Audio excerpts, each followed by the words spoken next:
Well, it's good news, and we see that parents are already trooping to the government house in Kaduna State. And from what we gathered from the military, the defense headquarters had said that they were rescued in faraway Zamfara. Give us an update. When are we expected to receive them in Kaduna?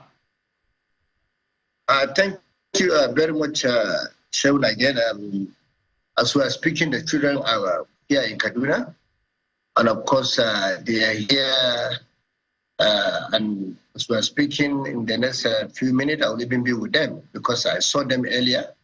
They are in a very high spirit. Of course, the military will hand them over to me officially by tomorrow, but still, they are here in Kaduna. I have been working closely with the military to ensure that we look after them. And of course, we are also trying as much as possible to give them psychosocial counseling and look after them before we eventually hand them over to the families. This afternoon, the family of the children that were abducted and now released came to the government house. I sat down with them, discussed with them, and the family are also extremely happy. So at this juncture, I would like to thank each and everyone that supported us from the beginning of this very unfortunate situation. I want to particularly extend my appreciation to President Bola Ahmed Tinubu, the National Security Advisor, the service chiefs, that is the Chief of Army Staff, the Chief of the Air Staff, the Chief of the Naval Staff, as well as the Inspector General of Police and the Director General of the SSS. All of them supported us, and I'm happy today the children are back home safely. And of course, like I said, they're in high spirit. We have looked at them, and the doctors are looking after them right now. The psychologists are looking after them as well as a lot of other people who are looking after them. So they are in high spirit. We thank God. And of course, for me, that is more important than anything. Our children are back home safely, and we thank God. So much of a good news. I don't know how much joy now we will be finding in some of these families. Some of them who may not even be able to eat in the past weeks that these have happened. But give us an understanding. 287, those are the figures that we know that we're taking from Kuriga 2 weeks ago. But how many do we have? Do we have all the 287 now? There was nobody that ever confirmed that the children were 287. Of course, as the governor of Kaduna State, at the beginning, of course, I visited the community and nobody came with any specific figure. But as a governor, I listened to most of the media coming up with figures, and I knew even at that time that the figures were not correct because I have been interfacing with the school authority. We have the register, we have everything, we have the record in Kaduna. So, but you see, at that critical time, I didn't want to do an issue with anyone in terms of numbers. What is more important to me as a governor is the self-return of the children. Today, I'm happy they are back safely. They're in high spirit. But those numbers were just figment of some people's imaginations, which they just went to the media and reported that the figures were that. Of course, I remember when I visited the community, on that very day, of course, some people within the community who have no records just came out and said that the figures were 280 something, 87, thereabout.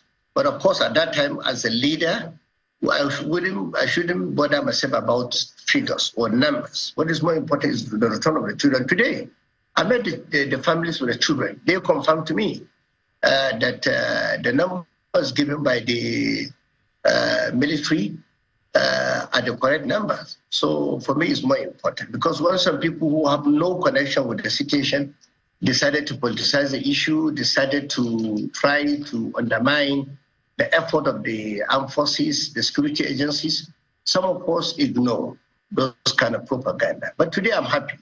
The families are happy. The Kaduna government is happy. We're all happy. I want to thank particularly those that pray for the salvation of the children. And here we are. They are safely back. That's more important. That's very important indeed. But can you clarify, for the sake of having the correct information, how many people are we talking about here?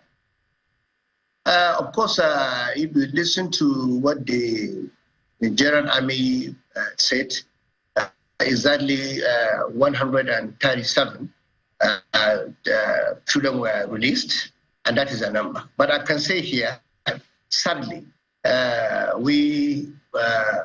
it's only one person that have not returned, and that is the teacher. And of course, that is a fact of the matter. But all the 137 children are safely back.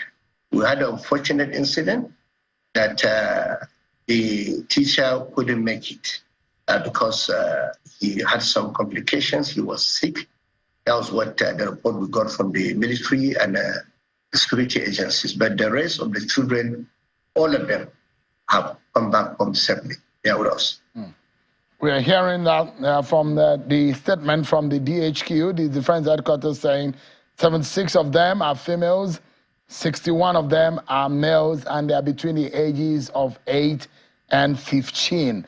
Give us, I know this must have been some sleepless night for you, but kudos to the men and women in the security forces, officials in your government and the federal government who have worked together tirelessly to get these people home. Give us an understanding of what this was all about. How much of effort led to this success? So let me say it clearly, yeah, that of course that's why I'm really happy with the level of commitment by the head of security agencies in Nigeria. They supported us from the beginning. Like I said, in my own statement, we had sleepless nights. From the day the incident happened, I can tell you I approached virtually everyone that can help us. I visited the National Security Advisor several times. I visited the Chief of Army Staff, the Chief of the Air Staff, the Commissioner, the Inspection of Police, and the DGSS. Even a few days ago, I was with him. And of course, not to talk of Mr. President, that I always compare us with Mr. President virtually on a daily basis, twice or thrice on a daily basis. So Mr. President also was very supportive from the beginning. And of course, we decided to handle the situation very discreetly because we try as much as possible not to jeopardize the lives of the children. Because some people at a certain point wanted to politicize the whole issue, and we felt, look, that was really unfortunate for anybody to jeopardize the lives of our children because of politics. So we try to encourage the security forces to be more focused, to be more determined, and I'm happy they work closely together. It's a matter of working as a team. And of course, I want to also thank the community. They supported us. That is more important, including the parents of the children. You are very supportive. They believe in what we are doing. I speak with them virtually on a daily basis. And of course, they were in very, very high spirit that they believe in my leadership. These children will certainly come back home safely. I'm happy today they're back home. Remember in our last interview 2 days ago, I assured you by the grace of God, the children will be back home safely. Today they are back home safely. And of course, this issue, like I said, is an isolated incident. By the grace of God, I will never, ever experience this kind of situation again in Kaduna. By the grace of God. So I was going to ask you, what are the guarantees, the assurances that this sort of thing will not repeat itself? We must have learned something as a people, as a government, and as a nation, that this sort of things should not repeat itself. Are there any guarantees, any process put in place, any structure that is being put in place so that this kind of thing does not happen again? Yeah, because we realize that in the whole of Kaduna, this incident, we have about 3 local governments that are really, really the frontline local governments that have this kind of security problems. That is Benogwari, Chukun, your local government in particular. Then, of course, and some local governments like Kache local government in particular. So these are the local governments. And what have we done? We sit down with the entire security structures, both the Navy, the Air Force, the Army, the police, the DSS. We now have a team. And of course, we traditional rulers of those areas, with the members of the State Assembly, as well as the local government chairmen. We also encourage them to deepen their intelligence because the security really also needs support. What happened is that most of those people in the local areas, particularly at the local government level, at the ward level, are not really working closely with the security agencies. That was why we have this problem of intelligence gathering and sharing with the security agencies. But the security agencies are really working extremely hard in Kaduna. So we have learned our lesson, and by the grace of God, this incident will never happen. You know, remember last week, guys. Kind of military operations to get his children out, or did he entail some kind of negotiation? Because we are hearing maybe the likes of some negotiator like Sheikh, Gumi, or the rest who are involved. Could you clarify for us the nature of the rescue? All those speculations they are gathering today are figment of some people's imaginations. I can tell you, without any contradiction, there was nothing like that. What is more important to us, there was nothing like Gumi in this equation, I can tell you. But of course, sitting here, I will not going to undermine the effort of our armed forces. They did their best. What is more important today is that our children are back. Most of those permutations are not necessary. If their child is kidnapped, will you be sitting down talking about how he's released? That's an act of irresponsibility. For me, what is more important, those children are back home. The parents are extremely happy. I'm with them this afternoon. What is more important to them, they want to reunite with their own children. But some people have no business with this situation. I don't want coming out with some irresponsible permutations about whether a ransom is being paid, whether someone has gone into kinetic approach or not kinetic. What is more important? The children are back home. For us in Kaduna, is the most important thing. Any other permutation for us doesn't make any sense.